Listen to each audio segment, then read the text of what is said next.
There's a moment in life that confuses almost everyone. A door closes, an opportunity disappears, a relationship falls apart, and your first instinct is to fight it, to reopen it, to fix it, to force it. But what if that closed door wasn't rejection? What if it was protection? Revelation 3:7 says something most people read too quickly. What he opens, no one can shut, and what he shuts, no one can open. Read that again. If God is the one closing the door, no amount of effort will open it. And if you keep trying, you won't just waste time. You'll miss where he's actually leading you. Today, I'm going to show you how to recognize when God is closing a door in your life. Because most people don't miss God's direction because he's silent. They miss it because they're trying to reopen what he already shut. Let's start with the first sign. Number 1, you have to force what once flowed. There was a time when it felt easy. Conversations were natural. Opportunities aligned. Things just worked. And now, everything feels heavy. You're overthinking, overworking, overpushing. And no matter how much effort you put in, it's not moving. Here's what most people think. If I just try harder, I can fix this. But the truth is, God's doors don't require force. They require alignment. Proverbs 16:9 says, "In their hearts humans plan their course, but the Lord establishes their steps." When God is in it, movement happens. When he's not, resistance increases. But here's what most people miss. The resistance isn't always the enemy. Sometimes it's God redirecting you. You're not stuck, you're being stopped. Number 2, your peace disappears even when things look right. This one confuses people the most. On paper, it makes sense. The job looks good. The relationship seems right. The opportunity is logical. But inside, something feels off. Not fear, not anxiety, just a quiet lack of peace. And you can't explain it. Most people ignore this. They say, it's probably just nerves.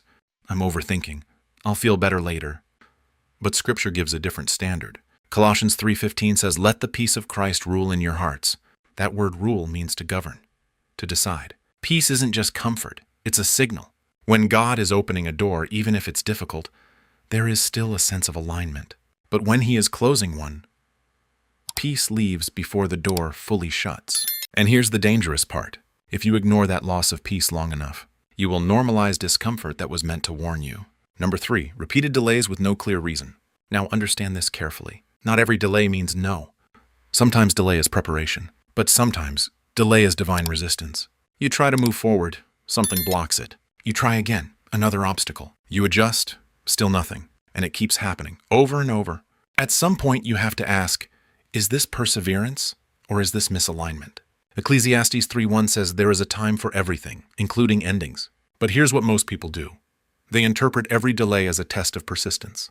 So they push harder, longer, relentlessly, until they're exhausted chasing something God already removed. But repetition is not random. If the same door keeps closing, it's not coincidence. It's confirmation. Number 4, God starts shifting your desires.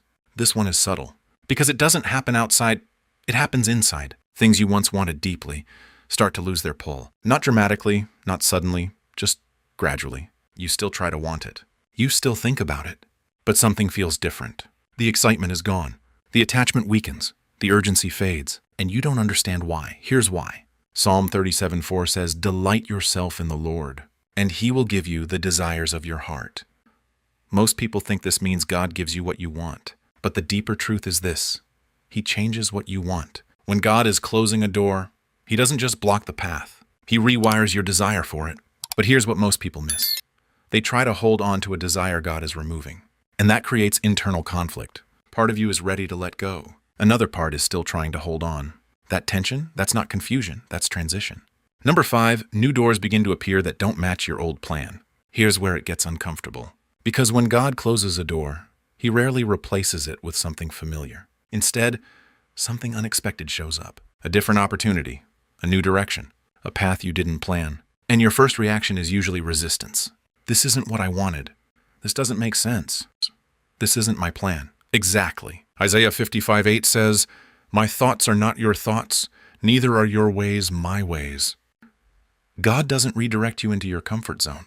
He redirects you into your purpose. But here's the problem. Most people reject new doors because they're still emotionally attached to old ones. You can't walk through what God is opening if you're still staring at what he closed. Number 6, staying feels heavier than leaving. This is the turning point. There comes a moment where holding on becomes more painful than letting go. At first, you tried to fix it. Then you tried to endure it. Then you tried to ignore it. But now it's draining you. Your energy, your focus, your peace. Everything feels heavier when you stay, and lighter when you imagine leaving. That's not weakness, that's clarity. Matthew 11:30 says, "My yoke is easy and my burden is light." That doesn't mean life is effortless. It means alignment doesn't destroy you.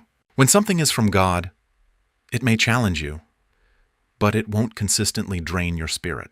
If staying is slowly breaking you, that door may already be closed. You're just standing in front of it. Number 7, you keep feeling a pull to move on, but you're afraid to obey it. This is where everything becomes real. Because at this point, you already know. You've seen the signs. You've felt the shift. You've recognized the resistance, but you haven't moved. Why? Fear. Fear of being wrong. Fear of losing something. Fear of what comes next. So you stay. Not because it's right, but because it's familiar. But here's the truth most people avoid. Delayed obedience is still disobedience. And the longer you stay in a closed place, the harder it becomes to recognize open ones. But here's what changes everything. Revelation 3:7 doesn't just say God closes doors. It says when he shuts one, no one can open it, including you. So the question isn't, how do I reopen this door? The question is, why am I trying to? Let's bring this together. God closes doors in ways most people misunderstand. Not with loud announcements, but with quiet shifts. Flow becomes force. Peace disappears. Delays repeat. Desires change. New paths appear. Staying drains you. Leaving calls you. And through all of it, you're given a choice. You can resist it, or you can trust it.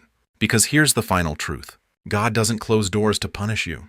He closes them to position you, to protect you from what you can't see, to prepare you for what you're not ready for yet, and to redirect you toward what actually belongs in your life. So if a door has been closing, or already closed, stop asking, why did this happen to me? Start asking, where is this leading me? Because the same God who closes doors is the one who controls every door ahead of you. And if he shut this one, it means something better is already being aligned. You just can't see it yet. If this opened your eyes, type trust in the comments. Because trusting God when nothing makes sense is the moment your life actually begins to align with his direction.